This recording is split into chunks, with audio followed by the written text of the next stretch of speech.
بسم اللہ الرحمن الرحیم۔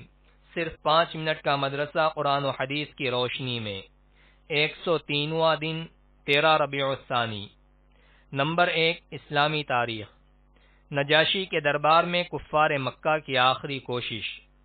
جب کفار قریش بادشاہ نجاشی کے دربار سے اپنی کوشش میں ناکام ہو کر نکلے تو عمرو بن عاص نے کہا کہ میں کل بادشاہ کے سامنے ایسی بات کہوں گا جس کی وجہ سے وہ ان مسلمانوں کو بالکل ختم کر ڈالے گا۔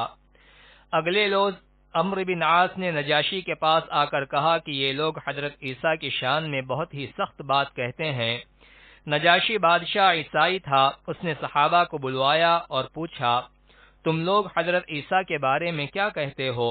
حضرت جعفر نے فرمایا، ہم وہی کہتے ہیں جو ہمارے نبی صلی اللہ علیہ وسلم نے فرمایا ہے کہ حضرت عیسیٰ علیہ السلام اللہ کے بندے اور اس کے رسول تھے اور خدا کی خاص روح اور خاص کلمہ تھے۔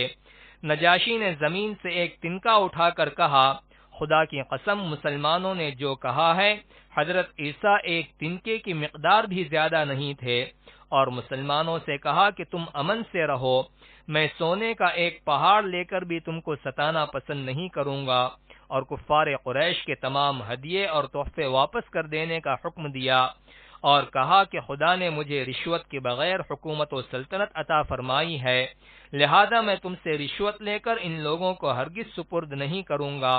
دربار ختم ہوا، مسلمان بخوشی واپس ہوئے اور قریش کا وفد ذلت و رسوائی کے ساتھ ناکام لوٹا۔ نمبر 2، اللہ کی قدرت۔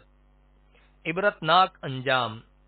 قرآن کے بیان کے مطابق خدائی کا دعویٰ کرنے والے فرعون کی نافرمانی جب حد سے بڑھ گئی تو اللہ تعالی نے سمندر میں ڈبا کر ہلاک کر دیا اور ساتھ ہی یہ اعلان کیا کہ اس کی لاش کو آنے والے لوگوں کے لیے عبرت بناؤں گا۔ چنانچہ محققین کی رائے کے مطابق فرعون کی لاش 1881 عیسوی میں سمندر سے ملی، جو تقریباً 3116 سال بعد سمندر سے نکالی گئی، اور اتنی لمبی مدت گزرنے کے بعد بھی لاش کو گلنے سڑنے سے محفوظ رکھا، جو آج بھی مصر کے میوزیم میں موجود ہے۔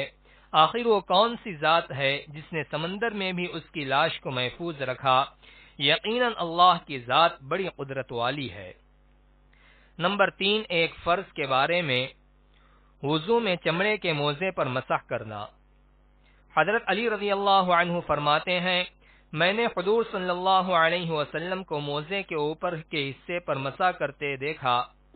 نوٹ: جب کسی نے باوضو چمڑے کا موزہ پہنا ہو پھر وضو ٹوٹ جائے تو وضو کرتے وقت ان موزوں کے اوپری حصے پر مسح کرنا ضروری ہے۔ نمبر 4، ایک سنت کے بارے میں، متعلقین کی خبر گیری کرنا۔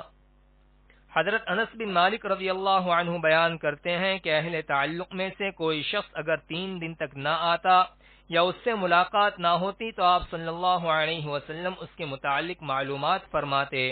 اگر وہ باہر سفر میں ہوتا تو اس کے لیے دعا کرتے، اگر وہ موجود ہوتا تو آپ صلی اللہ علیہ وسلم اس سے ملاقات فرماتے، اگر بیمار ہوتا تو اس کی عیادت فرماتے۔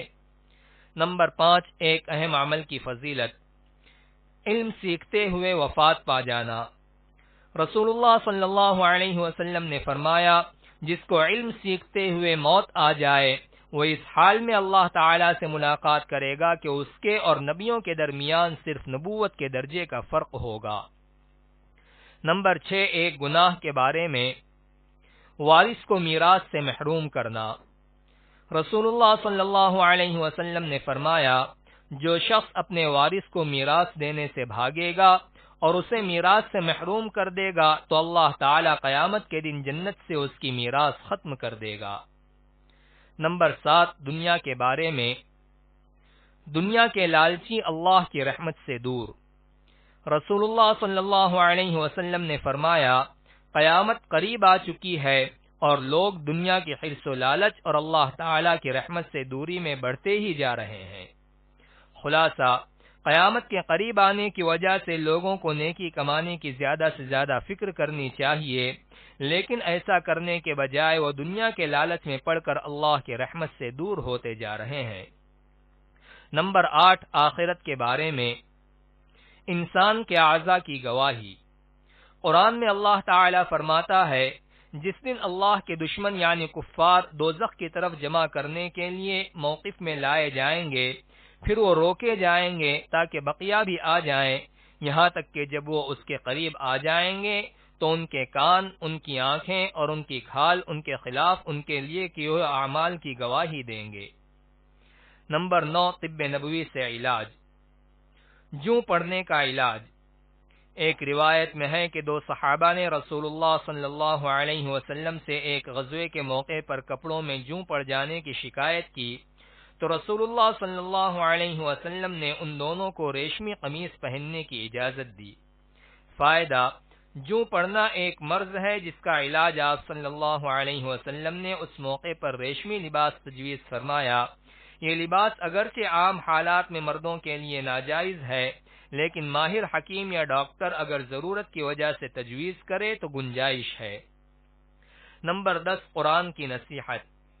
قرآن میں اللہ تعالی فرماتا ہے، تم صبح و شام اپنے رب کو اپنے دل میں گڑ گڑا کر ڈرتے ہوئے اور درمیانی آواز کے ساتھ یاد کیا کرو اور غافلوں میں سے مت ہو جاؤ۔